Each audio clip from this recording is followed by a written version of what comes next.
Hello, my friends. This whole business with the Trump assassination attempt is interesting to say the least. And what it has raised is all kinds of kind of subsidiary issues and rather rapidly, coupled, of course, with Joe Biden taking himself out of the presidential race. Because it immediately begins to raise all these questions about what in fact is real and what isn't real. Now, we've talked about that a number of times in the past, of course, but this is really a unique or a pointed kind of event that just puts a point on the end of it. In particular, it was there were all kinds of carryings on and alt media assessments and prognostications and other kind of things, questioning even whether the whole business with Trump was a setup and that in fact he was in on it and had a small amount of red liquid and he could throw it on his head and then it dripped down and looked like he'd been hit. And it's interesting that we have become so suspect of what is being shown us that is a slightly reasonable kind of consideration and way to kind of and analyze this whole thing. There's at least it's a plausible possible scenario amongst many others. What it means is that, of course, we've lost a great deal of confidence in the institutions of government, and so we presume that kind of out of the box that they are lying to us, and that in no case are they telling us the truth at first blush, and therefore, we've had to question everything going forward. That became particularly focused with Biden coming out of the race, because there were all kinds of interesting kind of questions that showed up around that whole kind of period of time. He was in Las Vegas and he was on his way somewhere, and there were reports all over the encrypted channel for the first responders in Las Vegas saying that he had a serious medical emergency and they needed to take him to a hospital, clear the path, get the path cleared. And so they went to general quarters to try to get a path clear so that he could run straight to the hospital. And halfway there, they changed their mind and said, oh no, we're going to the airport. Please switch. And so then they had to go to the airport and they hauled him on to the airplane. And that suggested, of course, that something happened to the man that they didn't want exposed at the hospital, and that, who knows, one of the possibilities is he may have died, and that they were now trying to figure out, what to do, how to kind of close the loop on that thing. That then generated, by the way, a lot of interesting kind of, again, some analysis saying, was it really Joe Biden? I mean, maybe Joe Biden died 2 years ago and this was the fake Joe Biden. And then there were all these videos about having a mask on, and it was clearly obvious that he had a mask, in a couple of the things. And so it really wasn't Joe Biden after all. It was somebody else that was in there. And then you had this big collapse of the Azure system of Microsoft, the cloud system. And there's some very kind of interesting, unsubstantiated to be sure, but interesting possibilities and analysis that has come out. It's not really analysis, just an explanation about presumably what really happened. And what they say is that there was some kind of a violation of the Azure system, and the Azure system had the White House had a segment on this cloud segment system that had all of the software and the databases and the other capabilities to literally produce the artificial Joe Biden wherever you wanted it to, wherever they wanted to do it. And so they could produce all these pictures of him in different kind of locations and situations,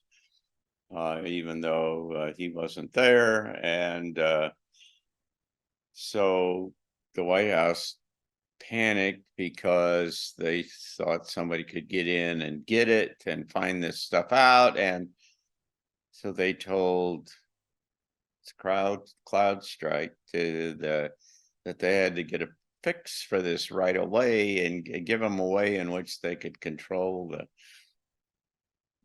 anybody or what the information so that it couldn't get out. CrowdStrike, of course, made a mistake in trying to hurry the patch and shut down millions of workstations all throughout the Fortune 100 countries and all of companies, and in the process left open the whole system to people being able to hack it and download things from it.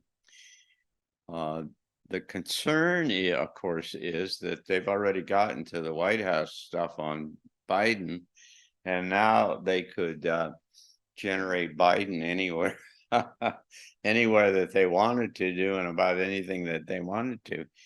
And that then meant that they had to get rid of Biden in a hurry because that was a vulnerability and a security risk they couldn't handle. And so maybe that was part of the whole system and the whole process and what was going on. Last night, Biden supposedly gave a speech, a rather coherent speech, apparently, from the White House and from the Oval Office, and immediately, in the context of what I've just described, you need to say to yourself, is that real or not? You know, have they contrived, have they built all of this? Have they found a backup system that they could produce this? The whole thing is raises some interesting kind of questions. One of them is that if it becomes clear, I mean, I was surprised. I had lunch today with the attorney who represents the county and some other places here locally. Smart guy, obviously sophisticated. And I mentioned to him that, you know, there are people who think that the guy's been dead, Biden's been dead for a couple of years. And he said, yeah, you know, and I wouldn't have been surprised if he didn't agree with me, had not heard about this or whatever, but it's kind of worked its way around to where enough people have seen the different pictures of Joe Biden, the different Joe Bidens, and where his earlobes are different and his eyes are different and other such things, that it now is a kind of a reasonable assumption to suggest that they've been faking this all the time. All right. Let's say that Joe Biden died 2 years ago, and now they've had a fake Joe Biden for the last 2 years, who's been signing all these documents and these executive orders and these bills and acts and laws and whatever. And now, if it turns out that it really wasn't him. There really wasn't an elected president that was in the loop on all of this stuff. Now it just I mean, that's breathtaking in terms of its implications to the government and so on, because now you've got all of this stuff that was all built on top of the presumption that this was legal underneath it, and in the same way that they've taken apart this special prosecutor that was going after Trump because they said it was not legal. You go back and he's not in place legally. If you find out that if they get leakage, if you got things that show up that start to question the very reality of the president of the United States, then it begins to unravel this system very quickly, not only in kind of functional terms and, as I've suggested, in terms of laws and other kind of things, but the confidence that the American people have in the government and what's going on suddenly starts to evaporate. And so you've got compounded problem going forward about all of this. All right. So what happens if, that starts to unravel in some kind of way? Well, what you've had here is a series of events that are getting in, if you will, increasingly shrill. The attempt to try to assassinate Trump was, in my opinion, clearly an inside job. It's obvious from all of the way that the FBI and the Secret Service and all these guys have been behaving that it was a setup in some kind of a way. And so there's what you've got is that you haven't quite proven yet, but what you've got is a clear kind of attempt, an internal coup kind of thing. I mean, it raises really big kind of questions, and you've broken the confidence that the Democratic Party had in Joe Biden, whether on purpose or as just a byproduct of his performance at the debate. And so now you've opened up the whole great deal of the Democratic Party to uncertainty and kind of psychological angst about where this thing all might go. And it's hard to believe that they have a great deal of confidence in Kamala Harris, but in her ability to beat Joe Biden or Donald Trump. What this all means, it seems to me, is that what you're watching is this sequential erosion and breakup of the system. And it is happening in part because, as I suggested here a couple weeks, 3 weeks or 4 weeks ago, is that the deep state, if you will, is in a corner. And they're running out of things that they can play, and they're trying every way they can to capture this thing before they lose it. Now, what does it mean if they lose it? Well, the big picture, the big issue about this is that's driving it all, if you will, in a very substantial way, is that there is a giant debt overhang in all of the Western nations. There's this extraordinary crisis of debt. The United States I think, owes now $66 trillion, a third of all of the income generated by the IRS goes to paying interest on the debt that we owe. And Dave Martin, who's been a transition talk speaker here, 3 years ago said that there's a date certain. He said 2028. I think earlier he had suggested it's 2027. Others have said there's a place in there not very long from now where the whole system collapses. It's inevitable. There is no way out. There's not enough money in any way. And if that happens, then when the walls all come down, when the ceiling comes down, then it is an existential event for so many of these big banks and the governments and other kinds of things. And they are scared to death of that happening and are trying everything that they can to preclude that from happening. Because if it doesn't happen and everything comes down, then, they could end up in Guantanamo or something worse as the whole system gets rebuilt again because it collapsed. I mean, people will do extreme kind of things in those kinds of situations in terms of the reaction.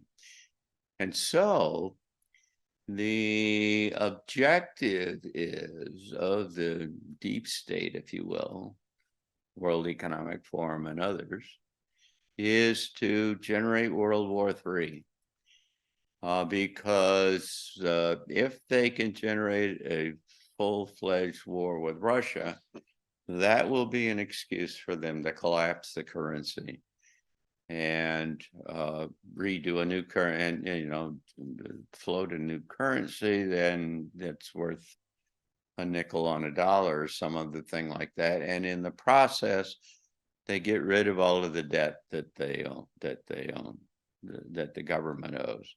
It just sweeps it away. That's why they talk about this reset and why they talk about Jubilee and so other kind of things. It's the reason is that they're trying to deal with the kind of the existential kind of debt that is on the that overhangs the whole system. Now, if they're not successful in generating World War III, then what you have got is a straight line to a global revolution, or certainly a largely global revolution, i.e., World War or a global civil war, in the terms that Martin Armstrong has talked about. So if they don't get the war, that gives them the argument, the latitude or the basis for collapsing the economic system or the financial system, then you get a revolution. So now everybody, the people who understand that, which is certainly guys like Putin and some folks here, are doing therefore everything they can to keep this from getting to be a war, because if they can keep it from being a hot war, then what you have is, instead of maintaining the same kind of people in leadership positions and the same kind of cabal underneath the whole system going forward, they you get a chance to turn it over and start again without the kind of damage that would be attend some kind of a major World War III. So that's the kind of stuff that's in play here right now. And what it means is that in the next 6 months, this is going to be wild and crazy, because they are going to do everything they can to, try to make each side to try to make to capture the narrative and capture the kind of the vector of where this is all going. And so it almost certainly is going to increase almost exponentially as you move toward the election.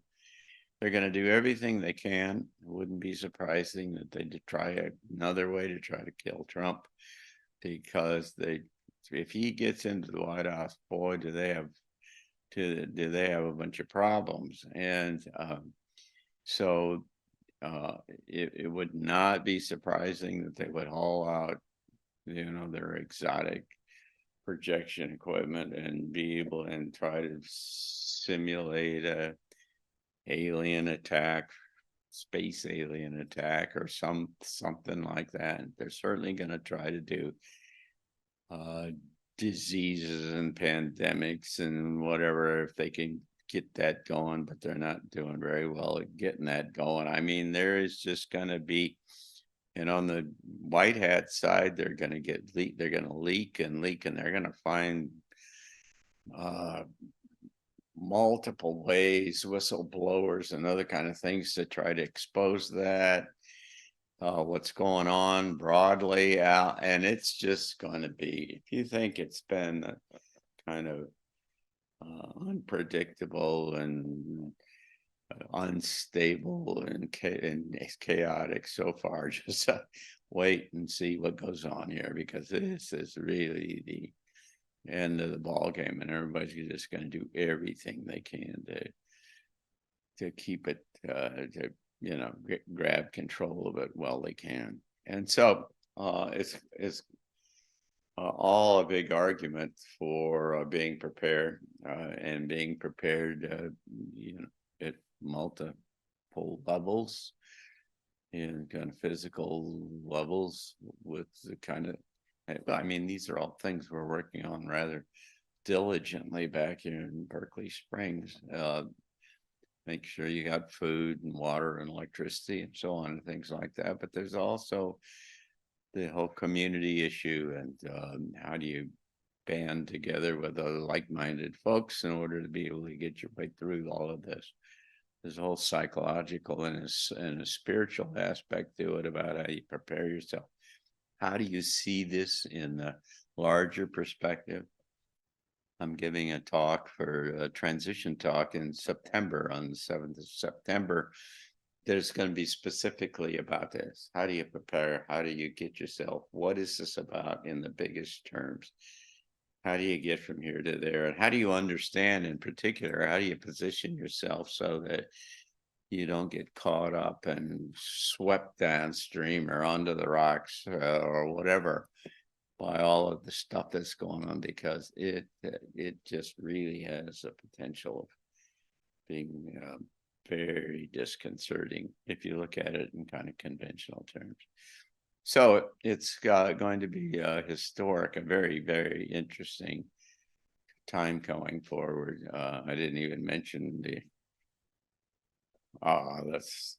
this thing gets, there are so many branching possibilities that go off of this, that let's just kind of end this now, and we'll come back and talk about it, I'm sure, in another week.